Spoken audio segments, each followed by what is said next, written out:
Bonjour à tous, bienvenue dans Vitamine, on est très content de vous retrouver aujourd'hui. On va parler de vous, on va parler de votre santé, de votre bien-être. Sandrine Scourneau est notre invitée aujourd'hui, c'est la Miss Météo TV5 Monde et puis elle présente aussi l'émission Juste à temps que vous pouvez voir sur la 2 à 18h50. On va parler des chiens de refuge, on va parler de Lola qui est venue accompagner Sandrine aujourd'hui sur le plateau. Bonjour tout le monde, bonjour les spécialistes et les experts de la santé, bonjour Sandrine Scourneau. Bonjour Adrien, bonjour tout le monde. Bonjour. Alors il y a Alexandra Hubin, vous êtes notre psychologue, on va parler de pas mal de choses, notamment le rapport entre les animaux et l'homme. Oui, parce que c'est vrai que c'est aussi une responsabilité, beaucoup de bien-être, mais voilà, il faut les adopter, mais en tant que personne responsable. Et absolument, Julien Binard, notre vétérinaire, ne dira pas le contraire. Non, évidemment, on va en parler. Et on va parler particulièrement de ceux qu'on trouve dans les associations et qui sont abandonnés. Ouais, et qu'il faut couper court aux idées reçues qu'on peut parfois avoir par rapport au refuge. Exactement, exactement. Gwenaëlle, des petits jeux, oui. Non, oui, moi non, pas de jeu aujourd'hui. J'ai un truc pour ne plus perdre vos animaux, Adrien. Ah, c'est vrai? Oui. Un petit, une sorte de petit tracker. Je vais pas vous dire maintenant. Oui. Ah oui, vous pouvez pas vendre un petit peu la mèche. Non, je ne veux pas trop vendre.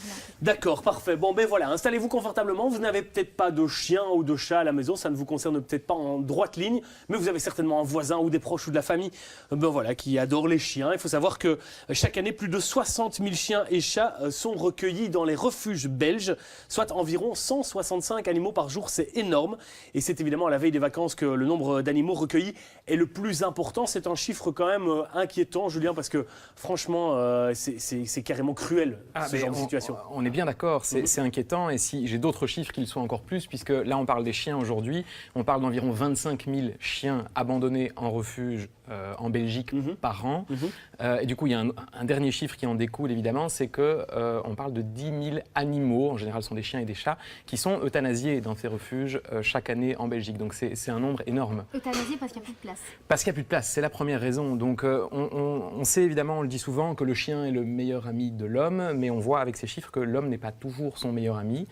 Donc effectivement, vous parlez d'actes cruels. Moi, à mes yeux de vétérinaire, l'abandon, c'est un acte de cruauté, qui est d'ailleurs sanctionné par la loi belge. La loi va de petites peines d'amende, des amendes de quelques milliers d'euros, jusqu'à des peines d'emprisonnement pour les personnes qui sont prises en flagrant délit d'abandon. Et puis, le chien, c'est quand même, s'il y a bien une espèce sur Terre qui a besoin de l'affection de son maître, qui est un être sensible, c'est bien le chien. Donc je trouve vraiment que c'est assez cruel. On n'est pas là pour parler des gens qui abandonnent leurs chiens, mais au contraire. Justement, des associations qui sont là pour parler des personnes qui dédient leur journée, parfois toute leur vie professionnelle, à ces pauvres animaux abandonnés. Je parle évidemment des refuges, des associations, de toutes les familles d'accueil qui existent, mais aussi des bénévoles qui travaillent dans ces associations. Ce sont des gens qui font un travail assez formidable, mais extrêmement difficile, et qui sont peu récompensés finalement. Donc je pense que c'est important de parler d'eux et de se rendre compte qu'ils font un travail formidable. Et puis, moi, j'ai tendance à dire que ces personnes sont un peu des héros, c'est peut-être un peu fort comme terme, mais il y a d'autres héros qui existent aussi, ce sont ceux qui vont adopter les animaux. Donc ça pourrait être vous, Gwen, ou Alex, même vous, Adrien, vous pourriez devenir un héros quand vous aurez suffisamment de temps pour ça. Et d'argent. Et d'argent peut-être aussi, pour adopter un animal en association. Alors pourquoi ce sont des héros? D'abord parce que lorsqu'on adopte un animal dans un refuge, évidemment, un chien notamment, on lui offre une nouvelle vie, d'accord? On sauve sa vie. Mais on permet aussi de libérer une place pour un autre animal. Donc, c'est pas une vie qu'on sauve, mais deux en même temps. Bien sûr. Puisqu'on libère de la place et que ces refuges, comme vous le disiez, sont complètement bondés et qu'il n'y a pas assez de place. L'autre raison pour laquelle je les considère comme des héros, c'est qu'en allant dans un refuge pour adopter un animal, eh bien, on évite de se rendre dans la première animalerie du coin qui vend encore des chiens en Belgique. Il en existe encore. Et il faut savoir, je ne vais pas me faire que des amis ici, mais il faut savoir que la plupart des animaleries qui vendent encore des chiens en Belgique vendent des chiens qui proviennent d'un certain trafic d'animaux, des chiens qui proviennent de ce qu'on appelle des usines à chiots dans les pays de l'Est. Ces chiens grandissent dans des conditions déplorables, sanitaires, arrivent avec plein de problèmes de santé. Donc en allant dans un refuge, eh bien, on évite d'alimenter ce trafic d'animaux. Donc voilà, c'est vraiment assez héroïque. Alors, on pose souvent la question, on se demande, adopter en refuge, est-ce que c'est pas un peu risqué? Est-ce que je risque pas de tomber sur un animal qui n'est pas très équilibré, qui a des problèmes de santé ou des problèmes de comportement? Et là, j'ai envie de dire que comme pour tout achat d'animal, il faut prendre le temps, que ce soit dans un refuge, que ce soit chez un particulier ou dans un élevage, il faut évidemment prendre le temps. D'abord, prendre le temps de bien choisir l'association.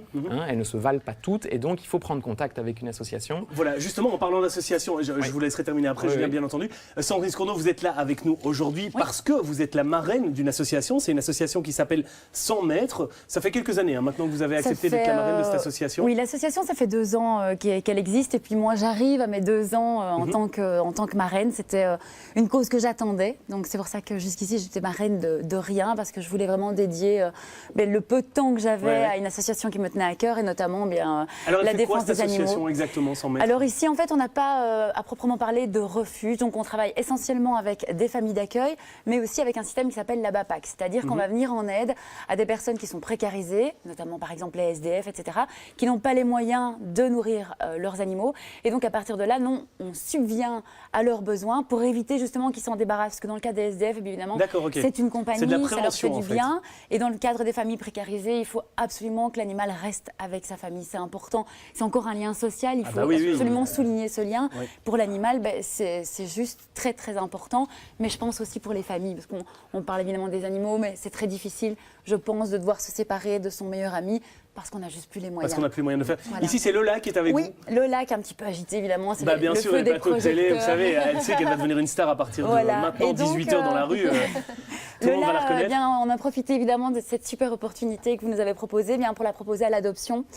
Lola a entre 5 et 7 ans. C'est un âge qui a été estimé par le vétérinaire. Oui, parce qu'on ne sait pas toujours effectivement. Non, on ne sait pas. En fait, on l'a récupérée d'une dame qui est décédée inopinément, qui n'avait pas de famille.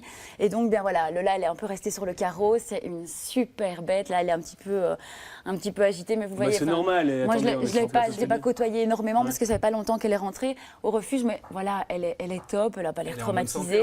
Elle est en bonne santé. C'est là que l'association fait bien son boulot, c'est que pour placer cet animal à l'adoption, elle a été même détartrée. Elle a un sourire télé aujourd'hui. Elle a été vaccinée. Elle est passée chez le coiffeur aussi. Elle est passée chez le coiffeur, maquillage, etc. Et donc voilà, c'est une association qui fait bien son boulot puisqu'elle propose un animal qui est en bonne santé. Il y a un suivi effectivement qui est fait. Il y a un suivi avant et il y a un suivi après. Donc ça, je tenais aussi à le souligner par rapport à Lola. Une fois que les personnes adoptent Lola, il y aura un suivi de l'association. Il y aura déjà un suivi avant, c'est-à-dire que les gens qui vont se manifester maintenant, évidemment, on va regarder qui sont ces gens, est-ce qu'ils ont le temps, les possibilités, etc. Et on viendra revoir Lola par la suite. Génial. Il y a aussi des petits frais qui sont inhérents. Enfin, ça, Julien, c'est valider les frais d'adoption également. Mais voilà, c'est essentiel parce qu'elle a été suivie, parce qu'elle est pucée aussi. C'est important de souligner ça. Il faut que ce soit fait. Il faut que les animaux soient identifiés. C'est hyper important. Effectivement. Lola, donc on met les coordonnées évidemment sur notre site internet rtbf.be/vitamine si vous voulez entrer en contact avec l'association 100 mètres ou peut-être même aller plus loin et adopter Lola ou un autre chien parce que j'imagine qu'il y a d'autres chiens évidemment au sein du refuge. Alexandra, le rapport qu'il y a entre un animal et son maître, on en a déjà parlé. On a déjà parlé des bienfaits que ça pouvait procurer, notamment les balades avec les rencontres. Que ça peut donner. Ici, en l'occurrence, forcément, il y a des choses auxquelles il faut faire attention et puis il y a des choses qu'il faut expliquer aux enfants aussi par rapport à ça. Oui, parce que on a souvent, quand on adopte un chien, c'est parce qu'on a envie de donner de l'amour et qu'on sait qu'on va en recevoir aussi en retour, mais c'est pas juste de l'amour. C'est vrai que après, c'est aussi beaucoup de responsabilités, surtout pour un chien qui a déjà été abandonné. Et donc, il y a une certaine vigilance, une prise de conscience. Voilà, il faut se poser les bonnes questions.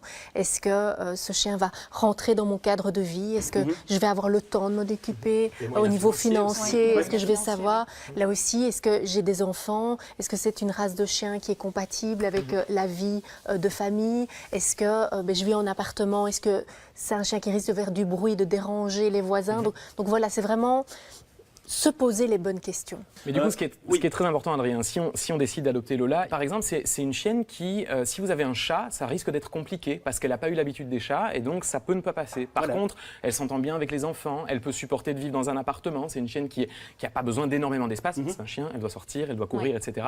Mais elle a eu l'habitude d'un appartement. En fait, il y a vraiment une fiche de requêtes, de choses importantes dont il faut tenir compte. Une bonne association ne va pas vous faire adopter un animal qui ne vous correspond pas. Et on va poser les bonnes questions et ça, c'est important. Dans les deux sens, les bonnes questions doivent se poser. Exactement. Mais comment on peut être sûr de tomber sur une bonne association? Moi, j'y connais rien. On pourrait m'embobiner hyper facilement. Mais oui, donc moi je pense que la première démarche, c'est, bon, il y a souvent une réputation, il y a aussi le fait de se rendre sur place, d'aller voir comment les animaux sont soignés, de prendre contact avec le personnel, avec l'équipe, de voir si le courant passe simplement. C'est déjà un premier feeling qui passe. Si vous allez dans une association qui essaie de vous faire repartir le jour même avec un chien, c'est déjà un problème. Il n'y a pas un recensement d'associations qui sont reconnues par une association de vétérinaires en Belgique? Il n'y a pas de véritable évaluation rigoureuse qui est faite. C'est un peu au feeling sur ce qu'on a entendu dire de cette association. Et puis les réseaux sociaux, tu as aussi pas mal de choses qui sont indiquées. Se rendre sur place pour essayer vraiment de voir si le courant passe. Et il faut se dire évidemment qu'on se lance dans une adoption d'un animal qui a subi un traumatisme. Il y a un traumatisme d'abandon. Ici, pour Lola, elle a perdu sa maîtresse, donc il y a un traumatisme quelque part. Mais il faut se rassurer en se disant aussi qu'un chien, ça s'éduque et ça se rééduque aussi. Même à l'âge adulte, s'il y a des petites choses qui ne vont pas, c'est des choses qui peuvent se travailler avec beaucoup d'amour, un peu de patience. Parfois un comportementaliste, on peut arriver vraiment à. C'est pas comme Gwen, quoi. La peine n'est pas perdue. Il y a moyen de trouver des solutions, quoi. C'est déjà bien, ça. Mais voilà, donc c'est jamais perdu avec l'affection que vous allez lui porter, de l'amour, de la patience, de la passion. On y arrive. Et donc, on peut se rendre compte aussi, et ça c'est du vécu aussi en consultation, je le vois, les animaux qui ont été adoptés en refuge, parfois, on arrive à créer vraiment un lien encore plus fort, bien sûr, un peu comme si, alors c'est moi qui interprète peut-être, mais un peu comme si le chien était reconnaissant vis-à-vis de ses maîtres, et donc on voit des aventures magnifiques. D'ailleurs, n'hésitez pas, si vous faites partie de ce que j'appelle les héros, donc qui ont adopté des animaux, n'hésitez pas à nous envoyer des photos sur la page Facebook de Vitamine et nous raconter un peu notre histoire. Bien sûr. On aime bien voir ça, partager si vous avez adopté un chien, un chat, une autruche ou votre mari par exemple. C'est très important, n'hésitez pas, bien sûr. On aime bien voir vos histoires aussi. Et puis je rappelle encore une fois précisé, on coupe les idées reçues et c'est pas parce que c'est des chiens qui ont été dans un refuge qui sont mal éduqués ou qui sont pas propres ou qui sont pas bien entretenus au niveau de leur santé. Voilà, on peut trouver les perles rares se trouvent aussi dans les associations, tout à fait. Vous avez une petite anecdote à nous raconter par rapport à cette association, sans mettre quelque chose de beau qui est arrivé? J'imagine qu'il y a plein de belles histoires. On a plein de belles histoires, mais bon voilà, personnellement j'ai moi-même adopté un chat qui avait été maltraité, qui avait été battu, que j'ai gardé 18 ans et j'ai reçu un amour inconditionnel. Par contre, elle était exclusive puisqu'elle n'était gentille qu'avec moi. mais ça m'allait très très bien. Donc j'avais cette priorité sur l'animal. Elle écoutait que moi, elle était gentille avec moi. Mais cette reconnaissance, voilà, de ces 18 ans d'amour, et je dis toujours c'était ma plus longue histoire d'amour aussi. Parce que 18 ans, mais c'est même plus que le temps que je suis restée avec mes parents. Donc en soi, c'était très très long et très très chouette. J'ai quand même eu écho aussi de l'association 100 mètres que Sandrine était une marraine fantastique. Oui, ça m'étonne pas. Regardez, elle est même ici. Elle fait ça parce qu'elle adore les animaux et c'est vrai qu'elle m'a déjà posé plein de questions pour différents animaux trouvés. Elle vient même témoigner dans des émissions qui font 2-3 millions d'audience par jour. C'est très chouette. Merci en tout cas Sandrine d'être là. On va encore vous proposer de découvrir peut-être quelque chose que vous ne connaissez pas, même si vous êtes quand même un peu technologique, vous, je le sais.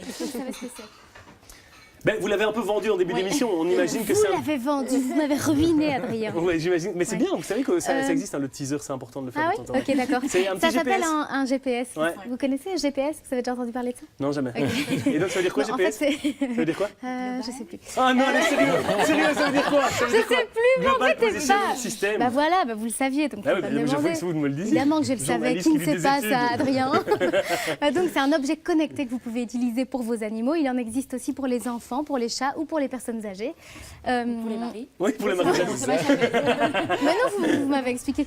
Voilà, ils pouvaient se perdre, c'est pas grave. Elle expliquait pour le mari jaloux qui mettait ça. Ah d'accord, ok.